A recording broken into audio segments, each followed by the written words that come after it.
Jai Maharashtra public, welcome to my new blog. Of course तुम्ही थंबनेलवरून ओळखलंच असेल मी कोणती रेसिपी बनवणार आहे. आणि ती रेसिपी आहे अस्सल गावरान चिकन मसाला, आणि ते पण दह्यामध्ये आणि फक्त तेलामध्ये, थोडंही पाणी न यूज करता. चला तर त्यासाठी लागणारे साहित्य बघूया. हे 1 किलो चिकन घेतलेले, ते पण फ्रेश स्वच्छ धुवून घेतलेले. त्यासाठी लागणारे साहित्य बघूया. हे गावरान मसाला आहे, ते पण मम्मीने घरी बनवलेला आहे. आणि हा एव्हरेस्ट मसाला छोटा 1 चम्मच घेतलाय. हा खडा मसाला आहे. थोडासा जिरा घेतलाय, ते पण तेलामध्ये थोडासा नॉर्मल तडका देण्यासाठी. आणि त्यासाठी लागणारे मसाले, हा जिरे आहे 2 चमचे, ते पण घरी गरम करून त्याची मिक्सरला पावडर करून घेतलेले. आणि हा स्वादानुसार नमक, 1 चम्मच हळद, धना पावडर 1-1.5 चम्मच, आणि लाल तिखट, लाल मसाला जो आपण आणतो मिरची पावडर तो 1 चम्मच, आणि अर्धा लिंबू, आणि 1 बाउंड दही घ्यायचं, एक छोटस 1 बाउंड 1 किलो चिकन साठी. आणि 1 बाउंड खोबरं घ्यायचं, ते पण भाजून आणि बारीक करून घ्यायचं. आणि 1 बाउंड कोथिंबीर, आणि हे तेल जे आपण जसं खातो तेलानुसार. आणि 1 बाउंड टोमॅटो पेस्ट करून घेतलेले, 1 बाउंड कांदा छोटा बारीक करून घेतलेले, आणि 1 चम्मच आलं लसूण पेस्ट आहे. चला तर आपण मॅरिनेट करू. यासाठी कोणकोणते साहित्य लागते चला तर ते बघूया.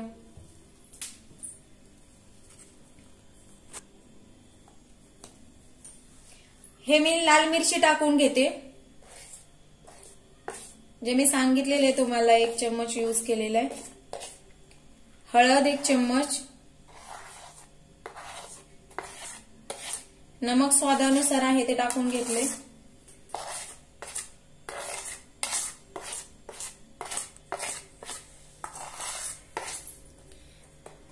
हा धना पावडर, आणि हा जो जिरा पावडर आहे हे मी विकतचा ना यूज केलेला आहे, कारण हा घरी गरम करून मस्त भाजून मिक्सरला बारीक करून पावडर घेतलेला आहे. त्यामुळे त्याचा स्वाद खूप मस्त येतो चिकन मध्ये, त्यामुळे मी विकतचा नाही यूज केलेला आहे.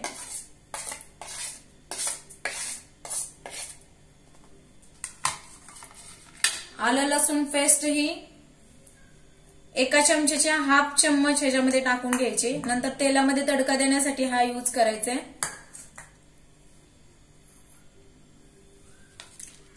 त्यानंतर थोडासा एव्हरेस्ट मसाला टाकून घ्यायचा.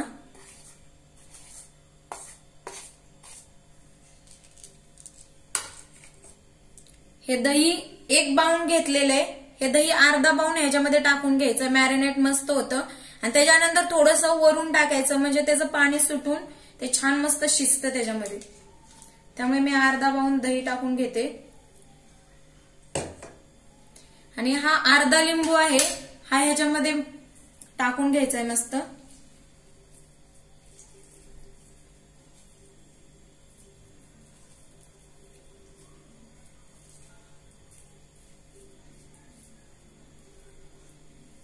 आणि हातानेच मस्त मॅरिनेट करून घ्यायचं, म्हणजे सगळं मटेरियल टाकलेलं आहे ते मस्त मिक्स होऊन जातं.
आणि आपलं मॅरिनेट मस्त करून झालेले.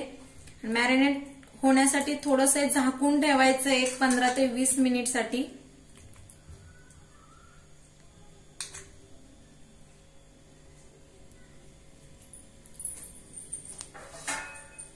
मस्त मी झाकून ठेवते एक 15-20 मिनिटसाठी. हे 15-20 मिनिट झालेले आहेत आणि मस्त मॅरिनेट झालेले हे बघू शकता. चला तर आपण बनवायला घेऊया.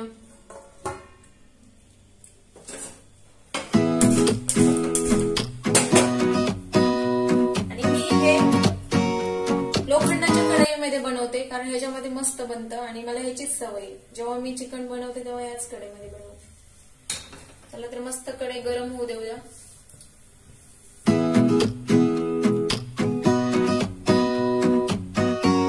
आपण ह्याच्यामध्ये तेल टाकून घेऊया फर्स्ट. आणि तेल तुम्ही जसं खाताय त्याप्रमाणेच यूज करून घ्या.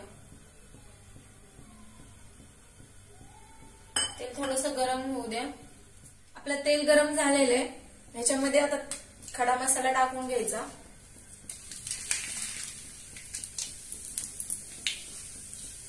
खडा मसाला थोडासा फ्राय होऊ द्यायचा कारण त्याचा स्मेल खूप भारी येतो.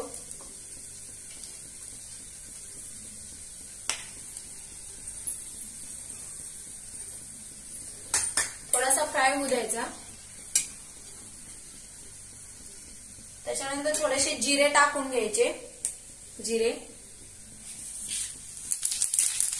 जिऱ्याची पावडर आपण बनवलेली तरी पण थोडासा जिऱ्याचा तडका द्यायचा. त्यानंतर आपण आलं लसूण पेस्ट टाकून घेऊया.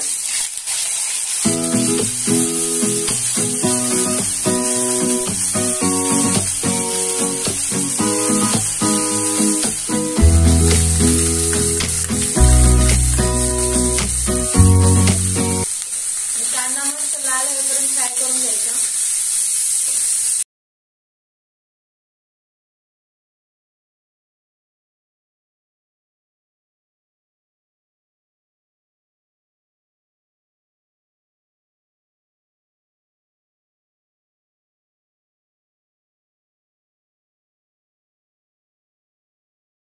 कांदा मस्त लाल होईपर्यंत भाजून घ्यायचा मस्त.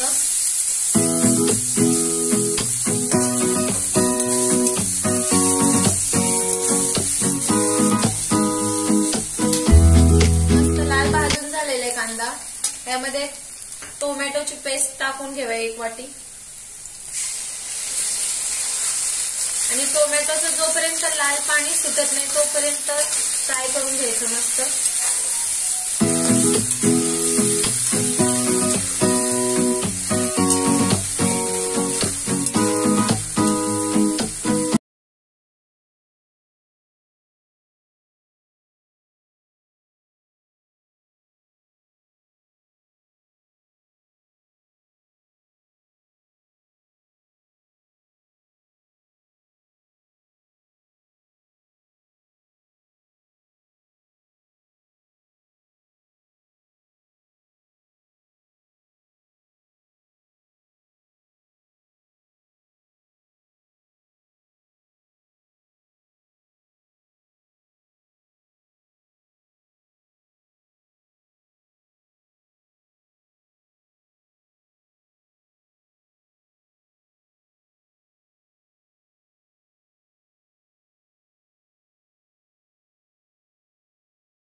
प्लेट झाकून घेऊया त्याच्यावरती, म्हणजे थोडंसं पाणी सुटेल.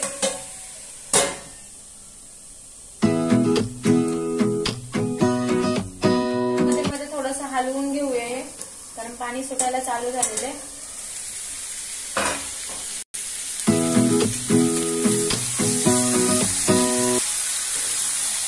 किती मस्त दह्यामुळे पाणी सुटलेलं आहे याला.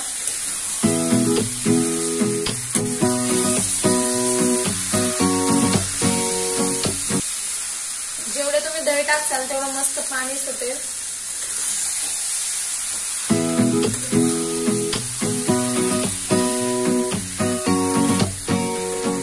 थोडंसं झाकून घेऊया आणि परत 5 मिनिटं वेट करूया.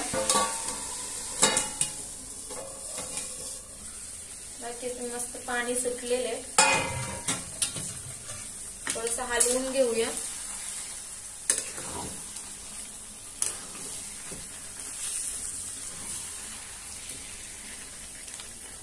आणि ह्याच्यामध्ये थोडंसं दही टाकून ठेवू. मी स्टार्टिंगला बोलले होते की 1 बाउंड दही घेतलेलं आपण, आणि ते अर्ध बाउंड आपण मॅरिनेट करायला वापरलं होतं, आणि आता अर्ध राहिलेलं ह्याच्यामध्ये टाकून घ्यायचं आणि मस्त पाणी सुटतं याने. हे वरून टाकून घेतलेले, आता मस्त हलवून घ्यायचं आणि परत 2 ते 3 मिनिटासाठी झाकून घ्यायचं, आणि ते पण बारीक गॅस करायचा, कारण दह्यामुळे खाली चिकन लागत नाही आणि पाणी मस्त सुटतं त्याचं.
चिकन पण शिजलेलं आहे मस्त पैकी, स्मेल पण खूप मस्त येतोय. हे बघा शिजलेलं आहे मस्त, लेग पीस पण मस्त शिजलेलं आहे. आणि ह्याच्यामध्ये आता काळा मसाला टाकून घ्यायचा जो मम्मीने बनवलेला आहे, खूप मस्त टेस्ट आहे ह्याची.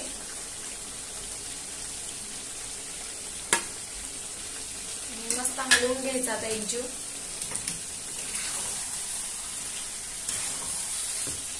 दह्यामुळे एवढं पाणी सुटतं, पाण्यामध्ये मस्त शिजतं, पाणी टाकायची गरज पण नाही लागत.